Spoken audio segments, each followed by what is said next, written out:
Perkenalkan, nama saya Hotnauli Siombing. Saya kelas 12 OTKPA. Saya sekolah di SMK Swasta Arina Sidikalang. Di sini saya akan menjelaskan mengenai penghargaan pegawai. Penghargaan pegawai adalah balas jasa yang diberikan organisasi kepada pegawai karena prestasinya baik, dengan harapan untuk memotivasi agar pegawai lebih meningkatkan kinerjanya. Ada sejumlah pendapat para ahli mengenai penghargaan pegawai. Yang pertama, Ekolas dan Sahadli, yaitu sesuatu yang diberikan kepada seseorang karena telah melakukan sesuatu. Sesuatu yang diberikannya seperti apresiasi, ungkapan terima kasih, dan juga perhatian kepada pegawai. Yang kedua, Kadarisman, yaitu apa yang karyawan terima sebagai balasan dari pekerjaan yang diberikannya. Yang ketiga, Istijanto, yaitu sesuatu yang diberikan pada perorangan atau kelompok karena telah melakukan sesuatu keunggulan di bidang tertentu.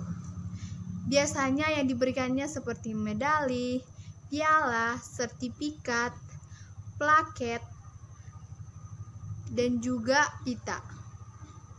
Yang keempat, Nugroho, yaitu ganjaran, hadiah, penghargaan, dan juga imbalan dengan bertujuan agar seseorang menjadi lebih giat lagi usahanya untuk memperbaiki dan meningkatkan kinerja yang telah dicapai. Yang kelima, Niti Semito, yaitu balas jasa yang diberikan oleh perusahaan kepada karyawan yang dapat dinilai dengan uang dan mempunyai kecenderungan diberikan secara tetap. Dan yang keenam yaitu Desler, yaitu semua bentuk pengkajian ganjaran kepada pegawai dan timbul karena kepegawaiannya. Dapat berupa pembayaran secara langsung, yaitu seperti upah, gaji, insentif, atau juga bonus. Dan juga dapat berbentuk pembayaran secara tidak langsung, seperti asuransi dan liburan atas biaya perusahaan. Selanjutnya, dasar hukum penghargaan. Dasar hukum dalam melaksanakan pemberian penghargaan terhadap pegawai negeri sipil diatur dengan Peraturan Pemerintah Nomor 1994. Penghargaan yang dimaksud dapat berupa tanda jasa, kenaikan jabatan istimewa, atau bentuk penghargaan lainnya seperti surat pujian, penghargaan yang berupa material dan juga non-material.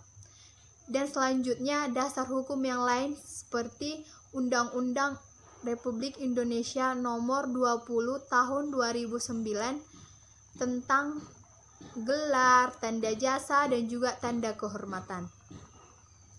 Selanjutnya, tujuan pemberian penghargaan pegawai. Menurut Nugroho, tujuan penghargaan pegawai yang pertama, menarik orang yang mempunyai kualifikasi untuk bergabung dengan organisasi.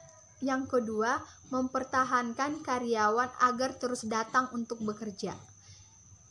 Yang ketiga, mendorong karyawan untuk mencapai tingkat kinerja yang tinggi. Dan menurut Hasibuan, pemberian penghargaan bertujuan sebagai yang pertama, ikatan kerjasama, yang kedua, kepuasan kerja, yang ketiga, pengadaan efektif, yang keempat, motivasi, yang kelima, stabilitas karyawan, yang keenam, disiplin, dan yang ketujuh, pengaruh serikat buruh, dan yang terakhir, pengaruh pemerintah. Adapun manfaat penghargaan pegawai yang pertama, memberikan informasi. Penghargaan dapat menarik perhatian personel dan memberikan informasi atau mengingatkan tentang pentingnya sesuatu yang diberi penghargaan dibanding dengan hal yang lain. Dan yang kedua, memberikan motivasi. Penghargaan juga meningkatkan motivasi personil terhadap ukuran kinerja sehingga membantu personil dalam memutuskan bagaimana mengalokasikan tempat dan usahanya. Adapun faktor-faktor yang mempengaruhi penghargaan, yang pertama, penawaran dan permintaan tenaga kerja. Jika pencarian kerja lebih banyak daripada lowongan pekerjaan, maka penghargaan relatif sedikit. Sebaliknya, jika pencarian kerja lebih sedikit daripada lowongan pekerjaan, maka penghargaan relatif semakin banyak. Dan yang kedua, kemampuan dan kesediaan organisasi.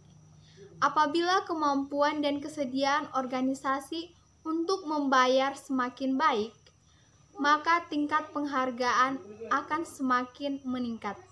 Sebaliknya, jika kemampuan dan kesediaan organisasi untuk membayar kurang, maka tingkat penghargaan relatif kecil. Dan yang ketiga, organisasi karyawan.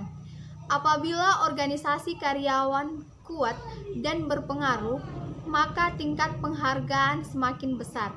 Sebaliknya, jika organisasi karyawan tidak kuat dan kurang berpengaruh, maka tingkat penghargaan relatif kecil. Yang keempat, produktivitas kerja karyawan. Jika produktivitas kerja karyawan baik dan banyak, maka penghargaan akan semakin besar. Sebaliknya, jika produktivitas kerjanya buruk dan sedikit, maka penghargaan kecil. Yang kelima, pemerintah dengan undang-undang dan Kepres. Pemerintah dengan undang-undang dan Kepres menetapkan besarnya penghargaan minimum. Peraturan pemerintah ini sangat penting supaya organisasi tidak sewenang-wenangnya dalam menetapkan besarnya penghargaan bagi pegawai. Yang keenam, biaya hidup. Apabila biaya hidup di daerah itu tinggi, maka tingkat penghargaan semakin tinggi. Sebaliknya, jika tingkat biaya hidup di daerah itu rendah, maka tingkat penghargaan relatif kecil. Ketujuh, posisi jabatan pegawai. Pegawai yang menduduki jabatan lebih tinggi akan menerima gaji atau penghargaan lebih besar. Sebaliknya, pegawai yang menduduki jabatan lebih rendah akan memperoleh gaji atau penghargaan yang kecil. Yang kedelapan, pendidikan dan pengalaman kerja. Jika pendidikan lebih tinggi dan pengalaman kerja lebih lama, maka penghargaan akan semakin besar karena kecakapan dan keterampilan lebih baik.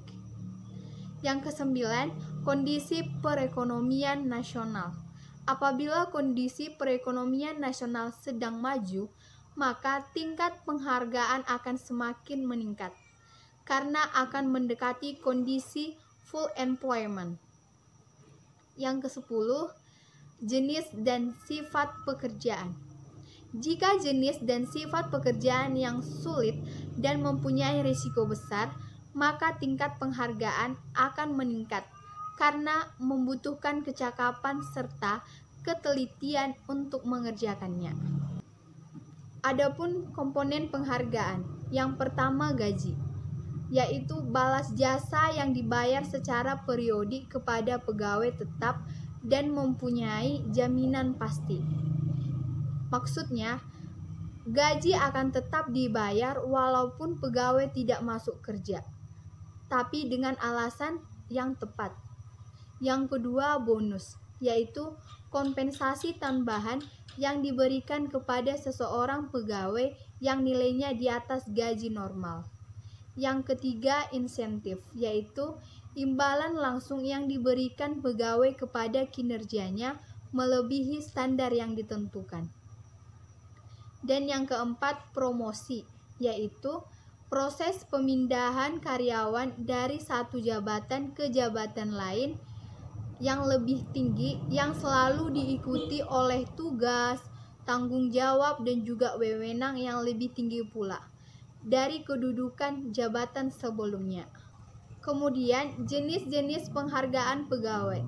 Yang pertama, penghargaan intrinsik, yaitu suatu penghargaan yang diatur oleh diri sendiri.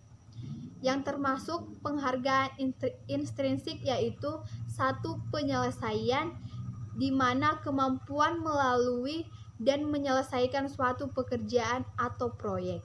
kedua yaitu pencapaian, yaitu penghargaan yang muncul dari diri sendiri dan diperoleh ketika seseorang meraih sesuatu tujuan yang menantang atau memukau.